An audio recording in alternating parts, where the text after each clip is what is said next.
je reçois de plus en plus de questions concernant la colopathie fonctionnelle, qu'on appelle également le syndrome de l'intestin irritable. Et je reçois de plus en plus de questions en ce sens parce que c'est une pathologie qui est de plus en plus présente.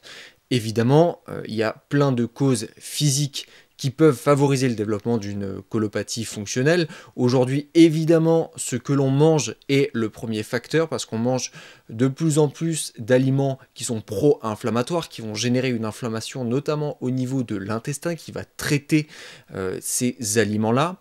Mais il n'y a pas que des facteurs physiques, parce que c'est toujours un ensemble de facteurs, et vous le savez, avec mes vidéos, on en parle énormément. En fait, tout est connecté et sur plusieurs plans. Tout est connecté sur le plan énergétique, spirituel, tout est connecté avec le plan mental, tout est connecté avec le plan émotionnel, et puis on va avoir ensuite le plan physique qui vient s'imbriquer dedans. Et dès qu'en fait il y a un déséquilibre à un niveau, eh bien ça se ressent à d'autres.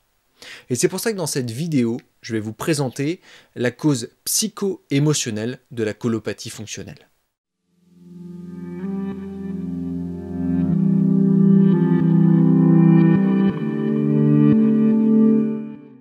Avant de commencer, on va se concentrer sur les symptômes de la colopathie fonctionnelle parce que c'est comme ça que le corps nous parle. Les symptômes sont des messages du corps, des messages qu'il faut écouter. Donc en s'intéressant aux symptômes, on va pouvoir comprendre quel est le message du corps et donc intrinsèquement savoir quelle est l'origine et donc comment la traiter.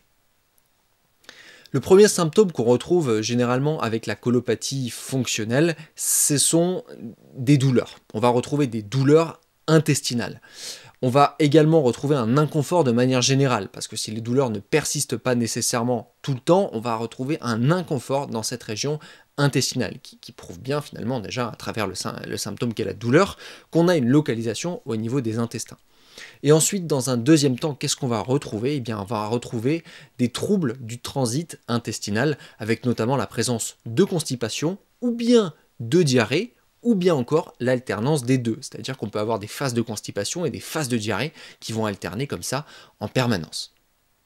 Et donc, sur la base de ces éléments-là, on peut déterminer la cause psycho-émotionnelle associée à un désordre de ce système-là.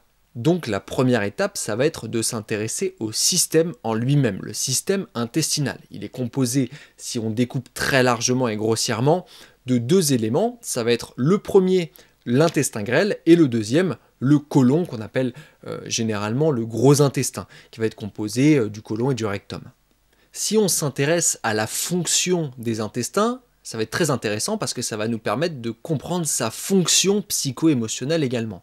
Les intestins, ils servent à quoi? Ils servent à traiter ce qui nous nourrit. Alors, ce qui nous nourrit tant sur le plan physique, les aliments, que sur le plan psychologique, émotionnel.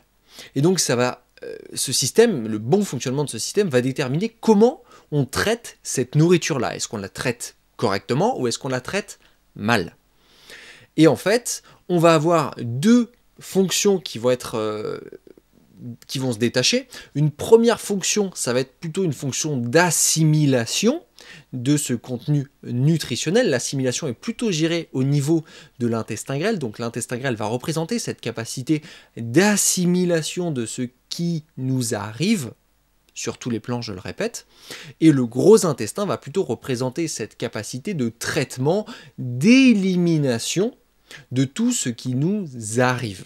Donc finalement, il va représenter une forme de laisser aller. Voilà, l'idée c'est de laisser correctement les choses aller, et l'idée de l'intestin grêle, c'est de recevoir, de prendre correctement les choses qui nous arrivent. Donc si on reprend les symptômes, le premier symptôme c'était l'inconfort, la douleur au niveau des intestins. Alors eh bien on va découper cette fonction et on va essayer de la comprendre, ce symptôme, et on va essayer donc de le comprendre sur le plan psycho-émotionnel. Quand on a une douleur au niveau de l'intestin grêle, ça veut dire donc qu'on a une difficulté à assimiler. L'assimilation de ce qui nous arrive ne se passe pas correctement, on peut donc se poser la question de quoi ai-je besoin pour mieux recevoir ce qui m'arrive.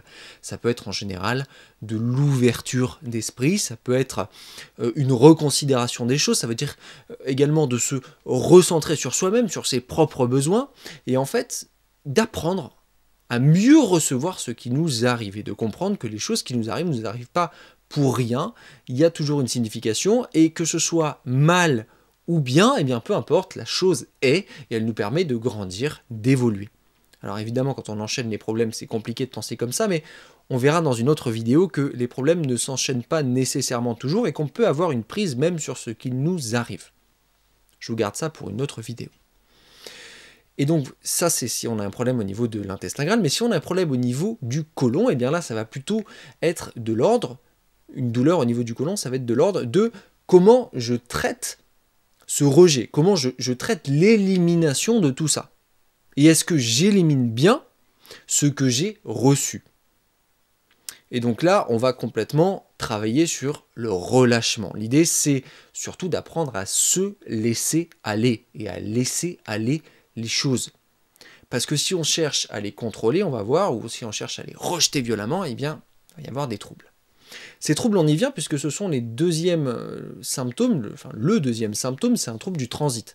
Et soit on peut avoir un état de constipation, et ça je vous ai fait une vidéo dédiée sur le sujet que vous pouvez retrouver juste là-haut, je vous ai expliqué notamment dans cette vidéo sur la constipation qu'il y avait une énorme influence de l'aspect de contrôle dans notre vie. Quand on cherche à tout contrôler, à tout verrouiller, parce qu'en fait on se sent en insécurité et qu'on cherche à contrôler pour mieux se sentir en sécurité, eh bien ce contrôle va en fait amener notre transit à se ralentir et en fait à créer un état de constipation. On retient les choses à l'intérieur. Alors qu'à l'opposé, vous l'imaginez, ça va être la diarrhée, et la diarrhée c'est l'inverse, c'est que je vais avoir tendance à rejeter tout ce qui m'arrive. Je suis en révolte, je rejette, non, je veux pas qu'il m'arrive ça, je refuse ça. Et quand on refuse, on rejette tout ce qui nous arrive, voilà, ça sort sous forme de diarrhée. Et quand on a une alternance des deux, il faut se poser la question, c'est est-ce que j'essaie de contrôler, puis en même temps rejeter, il y a quelque chose qui... Voilà, est-ce que c'est pas un peu contradictoire, et est-ce que ça suit pas des phases des situations qui se passent dans ma vie actuellement? Est-ce qu'il y a des choses que je rejette, des choses que je contrôle, des choses que... Posez-vous ces questions-là. Et une fois que vous aurez travaillé finalement sur tous ces niveaux-là, vous aurez une régulation du transit. Maintenant, si on prend à nouveau du recul et qu'on regarde la colopathie fonctionnelle de manière globale, on se rappelle donc que c'est un problème à cet endroit-là. On appelle ça également syndrome de l'intestin irritable. Donc il y a une notion d'irritation et ce que l'on absorbe vient irriter parce qu'il ne passe pas correctement, pas de manière smooth, quoi. Pas de manière, j'arrive pas à trouver mon terme en français, mais voilà, mais pas de manière souple. Voilà. Ça passe pas souplement. Donc qu'est-ce qui fait que vous avez du mal à accepter des choses, à assimiler, à digérer? Et qu'est-ce qui fait que vous êtes trop dans le contrôle ou trop dans le rejet de ce qui vous arrive? Et donc finalement, le secret, c'est d'apprendre à ouvrir votre esprit, voir les choses différemment, sous un angle différent, se rendre compte qu'il n'y a pas de fatalité, que tout ça est tout à fait gérable, et que ce qui nous arrive également peut être traité avec beaucoup de douceur, de relâchement, et en apprenant à faire confiance notamment. Quand on apprend à faire confiance, on se rend compte qu'on n'a plus besoin de contrôler, que les choses se passent bien d'elles-mêmes en fait. On n'a pas besoin de forcer pour que ça se passe. Et on n'a pas besoin de les rejeter non plus. On peut tout à fait les recevoir et les prendre sous des angles différents, comme je vous disais. Donc c'est tout un travail qui est très spécifique à faire et qui dépend évidemment de chacun. Donc certainement que si vous êtes touché par cette colopathie fonctionnelle, les mots que je viens de prononcer vous parlent fortement. Et ça, n'hésitez pas à me le dire dans les commentaires parce que c'est toujours extrêmement intéressant d'avoir vos retours. Et puis, le fait d'avoir chacun vos commentaires permet d'aider aussi les autres qui lisent certainement les commentaires et cherchent de l'aide. Donc si vous êtes touché par cette problématique, eh bien travaillez en ce sens. Et si jamais vous vous dites « Mon Dieu, je ne sais pas par où commencer », eh bien faites-vous accompagner. C'est mon meilleur conseil.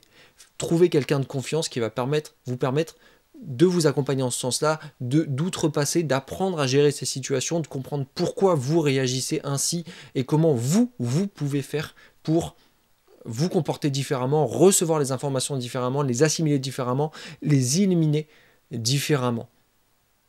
Et bien sûr, si vous le souhaitez, je propose des consultations de naturopathie en visio, vous le savez. Tous les liens sont en description, mes consultations sont ouvertes. Donc si vous avez besoin d'aide, je peux également vous aider. N'hésitez surtout pas, et même à me poser des questions si vous en avez au préalable. Voilà la Feel Good Family, j'espère que cette vidéo vous aura plu. Si c'est le cas, dites-le moi dans les commentaires.